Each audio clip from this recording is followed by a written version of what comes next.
नमस्कार दोस्तों, मैं सुनील कुमार सोहेल स्वागत करता हूं आपके अपने यूट्यूब चैनल श्री श्याम की मित्रा में। आज मैं आपको बताने वाला हूं आरपीएससी सेकंड ग्रेड टीचर भर्ती 2024 संस्कृत डिपार्टमेंट का ऑनलाइन फॉर्म आप कैसे फिलअप कर पाओगे। स्टेप टू स्टेप आपको संपूर्ण जानकारी देने वाला हूं। आपने अभी तक हमारे चैनल को सब्सक्राइब नहीं किया है तो चैनल को सब्सक्राइब कर लें और आप ऑल नोटिफिकेशन को ऑन कर लें ताकि आपको सभी सरकारी भर्ती से जुड़ी अपडेट और उनके फॉर्म फिलअप से संबंधित जानकारी मिल सके। तो वीडियो को शुरू करते हैं कि आप RPSC second grade Sanskrit department का ऑनलाइन फॉर्म कैसे फिलअप कर पाओगे। इसके लिए सबसे पहले आपको करना क्या होगा कि इसकी जो ऑफिशियल वेबसाइट है यहाँ पर देख लीजिए कि rpsc.rajasthan.gov.in पे आपको आ जाना है। इसका लिंक मैं आपको वीडियो के डिस्क्रिप्शन में दे दूंगा, आप वहां पर क्लिक करके सीधे यहाँ पर पहुंच जाओगे। यहाँ पर आने के बाद में आपको इस तरह का इंटरफेस आपको यहाँ पर दिखाई देगा। तो यहाँ पर आपको आरपीसी ऑनलाइन पे आना है और नीचे आपको अप्लाई ऑनलाइन का लिंक मिल जाएगा। जैसे आप अप्लाई ऑनलाइन के लिंक पर क्लिक करते हो तो आपके सामने इस तरह का इंटरफेस दिखाई देगा। यहाँ पर आपको कुछ स्टेप भी बताए हुए हैं। यहाँ पर नीचे आने के बाद में आपको यहाँ पर न्यू एप्लीकेशन पोर्टल पर क्लिक कर देना है। जैसे आप न्यू एप्लीकेशन पोर्टल पर क्लिक करते हो तो ये आपको एसएसओ के पोर्टल पर रिडायरेक्ट कर देगा। यहाँ पर सबसे पहले आपको, यदि आपका एसएसओ के पोर्टल के ऊपर अभी तक रजिस्ट्रेशन नहीं हो रखा है तो सबसे पहले आपको अपना एसएसओ के पोर्टल पर रजिस्ट्रेशन पर क्लिक करके आपको अपने एसएसओ के पोर्टल पर रजिस्ट्रेशन कर लेना है। आप एसएसओ के पोर्टल के ऊपर आधार कार्ड के माध्यम से रजिस्ट्रेशन कर सकते हो। यदि आपने एसएसओ के पोर्टल पर ऑलरेडी रजिस्ट्रेशन किया हुआ है तो आपको अपनी एसएसओ आईडी यूजर नेम आपको यहाँ पर फिलअप करना होगा और यहाँ पर आपको अपनी एसएसओ आईडी के पासवर्ड फिलअप करने होंगे और जो कैप्चा आपको यहाँ पर दिखाई दे रहा है ये कैप्चा आपको यहाँ पर फिलअप करना होगा और लॉगिन पे क्लिक करके आपको अपने एसएसओ के पोर्टल के ऊपर लॉगिन हो जाना है। यदि आप किसी कारण से अपने एसएसओ आईडी पासवर्ड भूल जाते हो तो आप यहाँ पर आई फॉरगेट माय पासवर्ड पे क्लिक करके आप अपने एसएसओ आईडी के पासवर्ड भी जनरेट कर सकते हो। तो यहाँ पर मैं अपनी एसएसओ आईडी के ऊपर लॉगिन हो जाता हूँ। जैसे आप यहाँ पर एसएसओ के पोर्टल पर लॉगिन होते हो तो आपके सामने इस तरह का डैशबोर्ड आपको यहाँ पर दिखाई देगा। यहाँ पर आपको विन सर्विसेज के ऐप आपको यहाँ पर दिखाई देंगे। यहाँ पर आपको रिक्वायरमेंट पोर्टल के ऐप के ऊपर आ जाना है। यदि आपको रिक्वायरमेंट पोर्टल का ऐप शो नहीं होता है तो आपको करना क्या होगा कि यहाँ पर देख लीजिए कि आपको सर्च के अंदर रिक्वायरमेंट टाइप करना होगा। जैसे आप यहाँ पर रिक्वायरमेंट टाइप करते हो तो यहाँ पर देख लीजिए कि आपको रिक्वायरमेंट पोर्टल का ऐप शो हो जाएगा। तो आपको यहाँ पर रिक्वायरमेंट पोर्टल के ऐप पर क्लिक कर देना है। जैसे आप यहाँ पर रिक्वायरमेंट पोर्टल के ऊपर क्लिक करते हो तो आपके सामने इस तरह का इंटरफेस आपको यहाँ पर दिखाई देगा। प्रेजेंट टाइम के अंदर जो भी वैकेंसी निकली हुई है वो आपको यहाँ पर ऑनगोइंग रिक्वायरमेंट के अंदर दिखाई देगी और उनके अंदर अप्लाई करने का लिंक भी आपको यहाँ पर मिल जाएगा। तो सबसे पहले मैं आज आपको बताने वाला हूँ कि आप आरपीएससी सेकंड ग्रेड का फॉर्म कैसे फिलअप कर पाओगे। उसका लिंक यहाँ पर देख लीजिए कि नीचे नीचे दिया गया है। यहाँ पर देख लीजिए कि secondary teacher Sanskrit department education, तो इसका फॉर्म अप्लाई करने के लिए आपको अप्लाई नाउ के लिंक पर क्लिक करना होगा। बट इससे पहले कि आप फॉर्म अप्लाई करने से पहले यदि आपने अभी तक ओटीआर नहीं किया है तो आपको यहाँ पर वन टाइम रजिस्ट्रेशन पर क्लिक करके आपको अपना OTR one time registration complete कर लेना है और आपको अपनी वन टाइम रजिस्ट्रेशन ओटीआर की एक बार पंजीकरण शुल्क भी आपको यहाँ से पे कर देनी है। यदि आपने ओटीआर नहीं किया है तो आपके जैसे आप यहाँ पर अप्लाई नाउ के लिंक पर क्लिक करोगे तो यहाँ के ऊपर आपको एक डैशबोर्ड के ऊपर आपको एक मैसेज हो जाएगा कि आपने अभी तक ओटीआर नहीं किया है, आपको अपना ओटीआर करना है, उसकी प्रोफाइल भी अपडेट करनी है और उसका पेमेंट भी आपको यहाँ पर करना है। आप अपना ओटीआर कैसे कर पाओगे इसके ऊपर मैंने ऑलरेडी एक वीडियो बना दिया है। उसका लिंक मैं आपको वीडियो के डिस्क्रिप्शन में दे दूंगा, आई बटन में लगा दूंगा और एंड स्क्रीन में लगा दूंगा कि आप अपना ओटीआर कैसे कर पाओगे, वन टाइम रजिस्ट्रेशन कैसे कर पाओगे और उसकी आपको एक बार पंजीकरण शुल्क पेमेंट आपको कैसे जमा करनी है। इसके ऊपर मैंने ऑलरेडी वीडियो बना दिया, उसका लिंक मैं आपको वीडियो के डिस्क्रिप्शन, आई बटन और एंड स्क्रीन पर दे दूंगा। यहाँ पर जिसका मैं फॉर्म फिलअप करने वाला हूँ उसने ऑलरेडी ओटीआर किया हुआ है, उसने ओटीआर की वन टाइम रजिस्ट्रेशन फीस भी ऑलरेडी जमा की हुई है। तो डायरेक्ट जैसे मैं यहाँ पर अप्लाई नाउ के लिंक पर क्लिक करता हूँ, सेकंड ग्रेड का फॉर्म फिलअप करने के लिए अप्लाई नाउ के लिंक के ऊपर क्लिक करता हूँ तो यहाँ पर देख लीजिए कि यहाँ पर मेरा फॉर्म ओपन हो जाता है। अब आपको देखना है कि आप कौन से सब्जेक्ट से अप्लाई करना चाहते हो। यहाँ पर जिसका मैं आवेदन कर रहा हूँ वो सोशल साइंस से अप्लाई करना चाहता है, सोशल साइंस के लिए वो पात्रता रखता है, तो मैं यहाँ पर सोशल साइंस के लिंक पर क्लिक कर दूंगा। जैसे आप यहाँ पर क्लिक करते हो तो आपके सामने इस तरह का इंटरफेस आपको यहाँ पर दिखाई देगा। आपने जो ओटीआर किया था, वन टाइम रजिस्ट्रेशन किया था, उसकी प्रोफाइल आपको यहाँ पर दिखाई देगी। यदि इसके अंदर आप कोई अपडेट करना चाहते हो, आपकी कोई भी आप करेक्शन करना चाहते हो या अपडेट करना चाहते हो तो आपको यहाँ पर अपडेट पर क्लिक करना होगा। यदि आपकी ये सभी इन्फॉर्मेशन बिल्कुल सही है तो आप यहाँ पर पोस्टर पर क्लिक करके आगे बढ़ जाओगे। तो यहाँ पर मैं सभी डिटेल सही है तो यहाँ पर मैं पोस्टर पे क्लिक कर दूंगा। जैसे मैं यहाँ पर पोस्टर पे क्लिक करता हूँ तो मेरे सामने इस तरह का इंटरफेस दिखाई देता है। यहाँ पर मेरा फॉर्म यहाँ पर ओपन हो गया है जो कि 4 स्टेप के अंदर कंप्लीट होगा।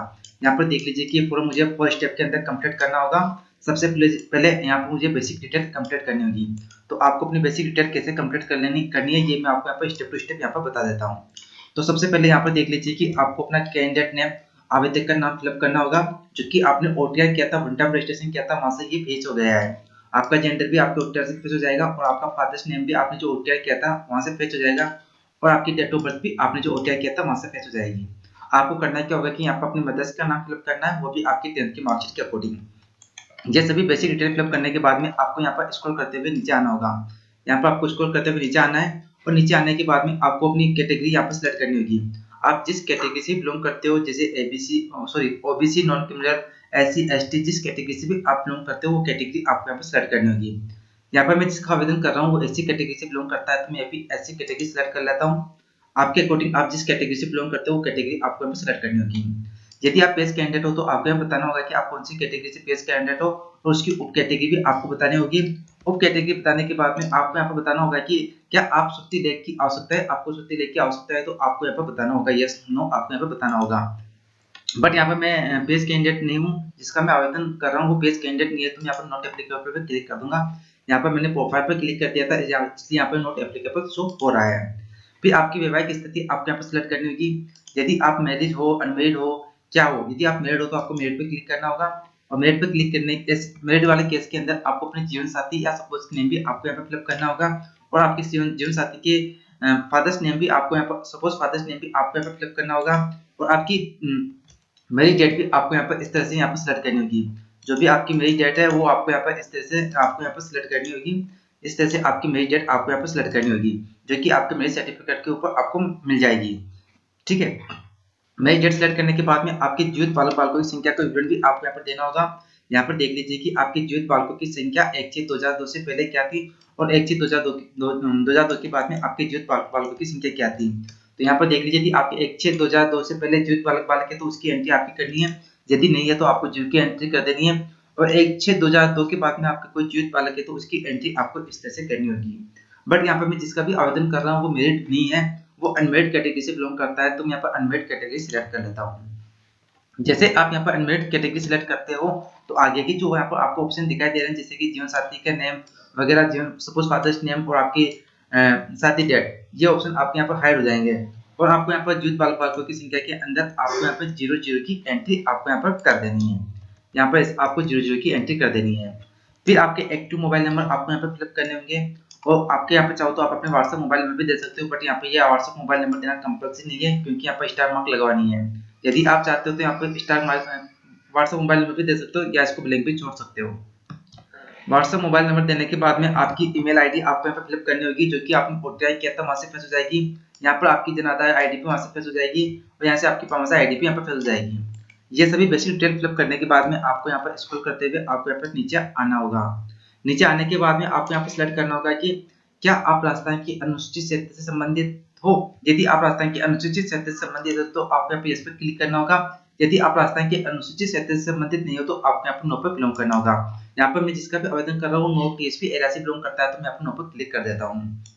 फिर आपका कॉरस्पॉन्डेंस एड्रेस आपको यहाँ पर फिलअप करना होगा। सबसे पहले आपके विलेज पोस्ट का नाम आपको यहाँ पर देना होगा। विलेज पोस्ट का नाम देने के बाद में आपकी तहसील और ब्लॉक का नाम आपको यहाँ पर फिलअप करना होगा कि आप कौन सी तहसील और ब्लॉक से यहाँ पर बिलोंग करते हो। फिर आपके डिस्ट्रिक्ट का नाम भी आपको यहाँ पे फिलअप करना होगा। जी डिटेल फिलअप करने के बाद में आपका स्टेट आपको यहाँ पे सिलेक्ट करना होगा कि आप कौन से स्टेट से बिलोंग करते हो। फिर आपको यहाँ पर अपने डिस्ट्रिक्ट का नाम सिलेक्ट करना होगा और फिर आपको यहाँ पर अपने गाँव का नाम, विलेज का नाम आपको यहाँ पे फिलअप कर देना है। फिर आपके एरिया के पिन कोड नंबर आपको यहाँ पे फिलअप करने होंगे। जिस एरिया से भी आप बिलोंग करते हो उस एरिया के पिन कोड नंबर आपको यहाँ पे फिलअप करने होंगे। फिर आप जिस भी डिटेल फिलअप करने के बाद में आपको यहाँ पर नेक्स्ट पर क्लिक करना होगा। जैसे आप यहाँ पर नेक्स्ट पर क्लिक करते हो तो आपकी फॉर्म की सेकंड स्टेप आपके यहाँ पर ओपन हो जाती है, जिसमें आपको अपनी पर्सनल डिटेल आपको यहाँ पर फिलअप करनी होगी। पर्सनल डिटेल आपको यहाँ पर कैसे फिलअप करनी है ये मैं आपको यहाँ पर देख। सबसे पहले आपको अपनी डोमिसाइल डिटेल आपको यहाँ पर फिलअप करनी होगी। आपकी नेशनलिटी आपको यहाँ पर सिलेक्ट करनी होगी। नेशनलिटी सिलेक्ट करने के बाद में आपका होम स्टेट आपको यहाँ पर सिलेक्ट करना होगा। होम स्टेट सिलेक्ट करने के बाद में आपकी होम डिस्ट्रिक्ट भी आपको यहाँ पर सिलेक्ट करनी होगी। होम डिस्ट्रिक्ट सेलेक्ट करने के बाद में आपका होम ब्लॉक आपको यहाँ पर सिलेक्ट करना होगा कि आप कौन से होम ब्लॉक से बिलोंग करते हो, वो ब्लॉक आपको यहाँ पर सिलेक्ट करना होगा। फिर आपकी तहसील कौन सी लगती है वो तहसील भी आपको यहाँ पर सिलेक्ट करनी होगी। तहसील सिलेक्ट करने के बाद में आपके विलेज का गाँव आपका नाम, आपके विलेज या गाँव का नाम आपको यहाँ पर सिलेक्ट करना होगा। इस तरह से आपको अपनी डोमेस्टिक डिटेल आपको यहाँ पे फिलअप करनी होगी। इंडिया फ्रॉम अदर कंट्री, यदि आप दूसरी कंट्री से इंडिया के अंदर सेटल हुए तो आपको यहाँ पे यस पे क्लिक करना होगा, अन्यथा आपको यहाँ पर नो पर क्लिक करना होगा। यदि आप यहाँ पे यस पे क्लिक करते हो तो आप कौन सी कंट्री से इंडिया के अंदर सेटल हुए हो उसका विवरण भी आपको यहाँ पर देना होगा। बट मैं यहाँ पर इंडिया से बिलोंग करता हूँ तो मैं यहाँ पर नो पर क्लिक कर देता हूँ। इस तरह से आपको अपनी डोमेस्टिक डिटेल फिलअप करनी होगी और डोमेस्टिक डिटेल फिलअप करने के बाद में आपकी कुछ स्पेशल कैटेगरी आपको यहाँ पे दी गई है, वो स्पेशल कैटेगरी आपके अकॉर्डिंग आपको यहाँ पे सिलेक्ट करनी होगी। सबसे पहले आर यू एक्स सर्विसमैन, यदि आप भूतपूर्व सैनिक हो तो आपको यहाँ पे इस पर क्लिक करना होगा, अन्यथा आपको यहाँ पे नो पर क्लिक करना होगा। आप स्पोर्ट पर्सन हो तो आपको यहाँ पे इस पर क्लिक करना होगा और आपको यहाँ पे बताना होगा कि आपने नेशनल खेला या इंटरनेशनल खेला है। बट यहाँ पे मैं जिसका भी आवेदन फिलअप कर रहा हूँ वो स्पोर्ट पर्सन नियत में यहाँ पे नो पर क्लिक कर देता हूँ। फिर आपको नीचे आना होगा, यदि आप आर यू गवर्नमेंट एम्प्लॉय, मौजूद सरकारी विभाग के आपके कर्मचारी हो तो आपको यहाँ पे इस पर क्लिक करना होगा, अन्यथा आपको यहाँ पे नो पर क्लिक करना होगा। यदि आप एनसीसी कैडेट प्रशिक्षक हो तो आपको यहाँ पे यस पर क्लिक करना होगा, अन्यथा आपको यहाँ पर नो पर क्लिक करना होगा। आपके अकॉर्डिंग आपको देख लेना है कि आप किससे बिलोंग करते हो, उसके अकॉर्डिंग आपको यहाँ पे यस नो पर आंसर देना होगा। यदि आप भूतपूर्व कहती हो तो आपको यहाँ पे इस पर क्लिक करना होगा, अन्यथा आपको यहाँ पर नो पर क्लिक करना होगा। यदि आप आयु में छूट चाहते हैं जो कि राजस्थान सरकार के संस्थायी के कर्मचारियों को दी जाती है, यदि आप आयु में छूट जाते हैं और आपके राजस्थान सरकार के आप स्थायी कर्मचारी हो तो आप यहाँ पे यस पे क्लिक कर सकते हो, अन्यथा आपको यहाँ पर नो पर क्लिक करना होगा। जैसे कि यदि आप यहाँ पे यस पे क्लिक करते हो तो आपको यहाँ पर सर्विस नेम बताना होगा, आप पंचायत समिति से में जॉब करते हो या राजस्थान गवर्नमेंट में जॉब करते हो आपको यहाँ पे बताना होगा, और आपका पद का नाम आपको यहाँ पे लिखना होगा और आपकी पोस्ट और डिजिट आपको यहाँ पे बताना होगा, और डेट ऑफ अपॉइंटमेंट भी आपको यहाँ पे बतानी होगी। बट यहाँ पर मैं जिसका आवेदन कर रहा हूँ वो उसको एज में छूट नहीं चाहिए और न वो राजस्थान कर्मचारी से बिलोंग करता है, राज्य कर्मचारी से बिलोंग करता है, तो मैं यहाँ पर नो पर क्लिक कर देता हूँ। नो पर क्लिक करने के बाद में आपको नीचे आना है, नीचे आने के बाद में आपकी एडिशनल कैटेगरी आपको यहाँ पर दी गई है। यदि आप इनमें से किसी भी कैटेगरी में बिलोंग करते हो तो आपके उसको चेक बॉक्स पे इस तरह से आपको यहाँ पर क्लिक करना होगा। बट मैं इस जिसका भी आवेदन कर रहा हूँ इस एडिशनल कैटेगरी से बिलोंग नहीं करता है, तो मैं इसको यहाँ पर छोड़ देता हूँ और डायरेक्ट मैं यहाँ पर नेक्स्ट पे क्लिक कर दूंगा। जैसे आप यहाँ पर नेक्स्ट के ऊपर क्लिक करते हो तो आपके सामने इस तरह का डैशबोर्ड आपको यहाँ पर दिखाई देगा। यहाँ पर आपको अपने फॉर्म की थर्ड स्टेप कंप्लीट करनी होगी, जिसमें आपको अपनी क्वालिफिकेशन डिटेल आपको यहाँ पर फिलअप करनी होगी। क्वालिफिकेशन डिटेल आपको कैसे फिलअप करनी है, सबसे पहले आपको यहाँ पर चेकबॉक्स पे क्लिक करना होगा। यहाँ पर आपको अपनी एजुकेशन क्वालिफिकेशन डिटेल आपको यहाँ पर कंप्लीट करनी होगी। सबसे पहले आपको अपनी सेकेंडरी क्लास 10th क्लास की डिटेल आपको यहाँ पर फिलअप करनी होगी। आपके 10th क्लास के अंदर क्या सब्जेक्ट थे उस सब्जेक्ट ग्रुप का नाम आपको यहाँ पर फिलअप करना होगा। तो आपको यहाँ पर सब्जेक्ट ग्रुप के अंदर नॉट एप्लीकेबल की एंट्री कर देनी है। यहाँ पर आपको सब्जेक्ट ग्रुप के अंदर नॉट एप्लीकेबल की एंट्री कर देनी है। आप चाहो तो यहाँ पर आज सब्जेक्ट की भी एंट्री कर सकते हो। फिर आपने 10th क्लास कौन से बोर्ड से पास किया था उस बोर्ड का नाम आपको यहाँ पर फिलअप करना होगा। मैंने यहाँ पर जिसका फॉर्म यहाँ पर अप्लाई कर रहा हूँ उसने 10th class RBSC board Rajasthan board secondary education से पास किया था, इसलिए मैंने यहाँ पर आरबीएससी एडमिट फिलअप कर दिया है। आपने 10th क्लास कौन से बोर्ड से पास किया है, सीबीएसई से, आरबीएससी से, जिस बोर्ड से भी आपने पास किया है उसका नाम आपको यहाँ पर फिलअप कर देना है। फिर आपके 10th क्लास के रोल नंबर की एंट्री आपको यहाँ पर फिलअप करनी होगी, जो कि आपकी मार्कशीट के ऊपर आपको मिल जाएगी। रोल नंबर फिलअप करने के बाद में आपका रिजल्ट आपको यहाँ पर बताना होगा कि आपका 10th क्लास का जो रिजल्ट था सीजीपीए में था, ग्रेड में था या परसेंटेज में था। यदि सीजीपीए में था तो आपको यहाँ पर सीजीपीए सिलेक्ट करना होगा और पास होने का प्रोसेस सिलेक्ट करना होगा, आपका सीजीपीए आपको यहाँ पर फिलअप करना होगा। बट यहाँ पर मैं जिसका फॉर्म अप्लाई कर रहा हूँ उसका 10th क्लास का रिजल्ट परसेंटेज में था, तो मैं परसेंटेज सिलेक्ट कर लेता हूँ। परसेंटेज सिलेक्ट करने के बाद में उसका पास होने का ईयर भी मैं यहाँ पर सिलेक्ट कर लेता हूँ।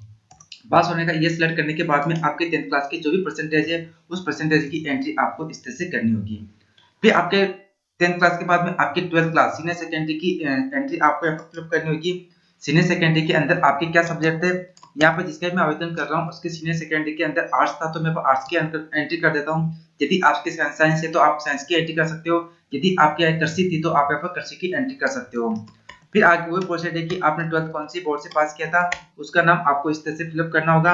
आपके 12th के रोल नंबर फिलअप करने होंगे, आपका रिजल्ट देखना होगा कि सीजीपीए में या परसेंटेज में, वो आपको यहाँ पर सिलेक्ट करना होगा।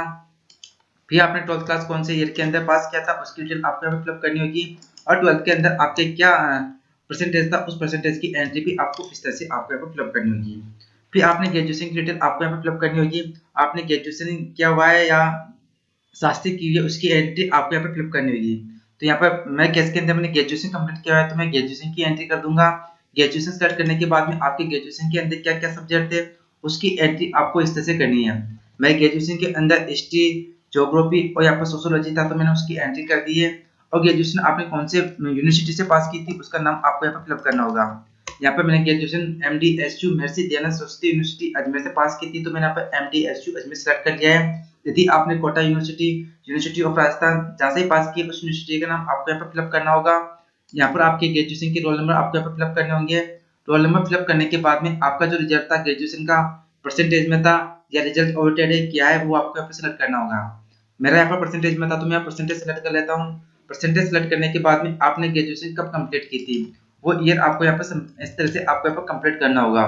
यहाँ कोड में आपको एग्जांपल के तौर पर बता रहा हूँ, आपके अकॉर्डिंग आपकी डिटेल आपको यहाँ पर फिलअप करनी होगी। फिर आपका ग्रेजुएशन का रिजल्ट क्या था, उसकी कितनी परसेंटेज में थी आपके ग्रेजुएशन के अंदर, उसकी एंट्री भी आपको इस तरह से यहाँ पर कर देनी है। ग्रेजुएशन कंप्लीट होने के बाद में आपको 4th नंबर पॉइंट पे देख लीजिए कि यहाँ पर भी आपको स्टार मार्क दिखाई दे रहे हैं रेड कलर के अंदर, ये सब भी आप एंट्री आपको यहाँ पर कंप्लीट करना कंपल्सरी है। तो यहाँ पर देख लीजिए कि फोर्थ नंबर पे आपको यहाँ पर सेलेक्ट करना होगा कि आपने बीएड की हुई है या शिक्षा शास्त्री की हुई है। मेरे केस के अंदर मैंने बीएड की हुई है तो मैं यहाँ पर बीएड सेलेक्ट कर लूंगा। यदि आप संस्कृत से फॉर्म अप्लाई कर रहे हो तो आपको यहाँ पर शिक्षा शास्त्री आपको यहाँ पर सेलेक्ट करनी होगी। तो यहाँ पर मैं बीएड सेलेक्ट कर लेता हूँ। बीएड सेलेक्ट करने के बाद में बीएड के अंदर आपके क्या क्या सब्जेक्ट थे उस सब्जेक्ट की एंट्री आपको यहाँ पर इस तरह से करनी होगी। तो यहाँ पर देख लीजिए कि मैंने बीएड की एंट्री भी यहाँ पर कंप्लीट कर ली है। बीएड के अंदर मेरा हिंदी और सोशल साइंस सब्जेक्ट था तो मैंने उसकी एंट्री कर दी है। फिर आपने बीएड कौन सी यूनिवर्सिटी से पास की थी वो यूनिवर्सिटी का नाम आपको यहाँ पर फिलअप करना होगा आपके अकॉर्डिंग। आपकी मार्कशीट के ऊपर मिल जाएगा कि आपने बीएड कौन सी यूनिवर्सिटी से पास की है। फिर आपके बीएड के रोल नंबर आपको यहाँ पर फिलअप करने होंगे। फिर आपका बीएड का जो रिजल्ट था परसेंटेज में था या किस में था या रिजल्ट अवॉइडेड है, यदि आपने अभी तक बीएड कंप्लीट नहीं किया तो आप रिजल्ट अवॉइडेड करके भी यहाँ पर अप्लाई कर सकते हो। आगे की जानकारी आपके यहाँ पर हाइड हो जाएगी। बट यहाँ पर मेरे बीएड कंप्लीट है तो मैं यहाँ पर परसेंटेज पे क्लिक कर दूंगा। परसेंटेज पे क्लिक करने के बाद में आपने बीएड कब कंप्लीट की थी उसकी डिटेल भी आपको यहाँ पे फिलअप करनी होगी। डिटेल फिलअप करने के बाद में आपके बीएड के अंदर कितने परसेंटेज बने थे उसकी एंट्री आपको इस तरह से यहाँ पर कंप्लीट कर देनी है। ये सभी डिटेल फिलअप करने के बाद में आपको स्कूल का स्तर भी नीचे आना होगा। यदि आपने डिप्लोमा इन एजुकेशन यदि आपने पीजी भी किया हुआ है तो आप पीजी डिटेल आप यहाँ पर फिलअप कर सकते हो। यहाँ पर आपको बताना होगा कि आपने पीजी कौन से सब्जेक्ट के अंदर किया है।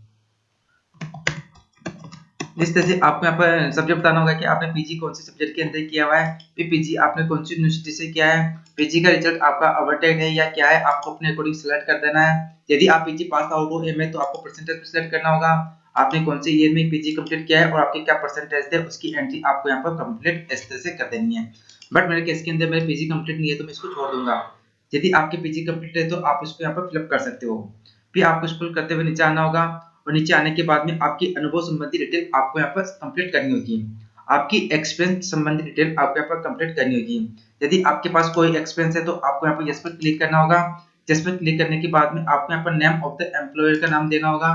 नेम ऑफ द एम्प्लॉयर का नाम देने के बाद में यदि आपके नियोक्ता की कोई पंजीकरण संख्या है तो आपको यहाँ पर फिलअप करना होगा। आपका पद नाम डिजिग्नेशन आपको यहाँ पर बताना होगा।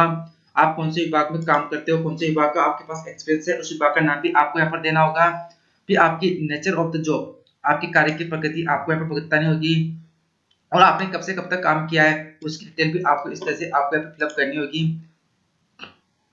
इस तरह से उसकी एंट्री भी आपको यहाँ पर कंप्लीट होगी कि आपने कब से कब तक यहाँ पर काम किया है, उसकी एंट्री आपको इस तरह से आपको कंप्लीट करनी होगी।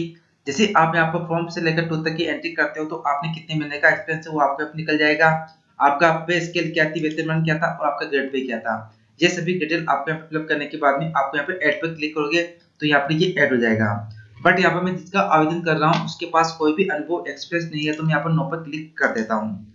नो पर क्लिक करने के बाद में आपको यहाँ पर नीचे नेक्स्ट के ऊपर क्लिक करना होगा। जैसे आप यहाँ पर नेक्स्ट पर क्लिक करते हो तो आपके सामने इस तरह का इंटरफेस आपको यहाँ पर दिखाई देगा। यहाँ पर आपको चेक बॉक्स पे क्लिक करना है और सेंड ओटीपी पे क्लिक करना है। जैसे आप यहाँ पर सेंड ओटीपी पे क्लिक करते हो तो जो मोबाइल नंबर आपने यहाँ पर दिए थे उसके ऊपर एक ओटीपी सेंड की जाएगी। तो यहाँ पर सेंड ओटीपी पे क्लिक कर देता हूँ।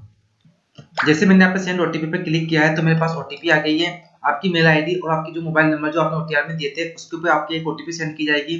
वो ओटीपी आपको यहाँ पे फिलअप कर देनी है। तो यहाँ पे मैं ओटीपी फिलअप कर देता हूँ और यहाँ पे वेरीफाई ओटीपी पे मैं क्लिक कर देता हूँ। तो यहाँ पे मैसेज आ गया है ओटीपी वेरीफाइड, आपको यहाँ पे ओके कर देना है। जैसे आप यहाँ पे ओके पे क्लिक करते हो तो आपकी नेक्स्ट स्टेप आपके यहाँ पे ओपन हो जाती है। आपको अपने यहाँ पर फोटो और सिग्नेचर आपको यहाँ पर अपलोड करने होंगे। यहाँ पर देख लीजिए कि आपकी फोटो की साइज आपकी 100 KB से 200 KB के बीच में होनी चाहिए और आपकी सिग्नेचर की साइज आपकी 20 KB से 50 KB के बीच में होनी चाहिए। आप यहाँ पर चूज फाइल पर क्लिक करके आप अपने फोटो सिग्नेचर यहाँ पर अपलोड कर सकते हो। यदि आपके कोई बॉडी मार्क है तो आपको इसकी बॉडी मार्क की यहाँ पर एंट्री करनी होगी। यदि आपके पास यहाँ पर कोई बॉडी मार्क नहीं है तो आप यहाँ पर नो मार्क की एंट्री भी कर सकते हो। फिर आपको यहाँ पर नेक्स्ट पर क्लिक करना होगा। सॉरी, आपके फॉर्म का प्रिंट व्यू आपको यहाँ पर दिखाई देगा। यहाँ पर आपको अपने फॉर्म को एक बार यहाँ पर अच्छी तरह से चेक कर लेना है। यदि आपके फॉर्म के अंदर कोई भी कमी है या कोई भी गलती रह गई है तो आप अभी इसके अंदर सुधार कर पाओगे। तो अच्छी तरह से आपको अपने फॉर्म को यहाँ पर अच्छी तरह से चेक कर लेना है।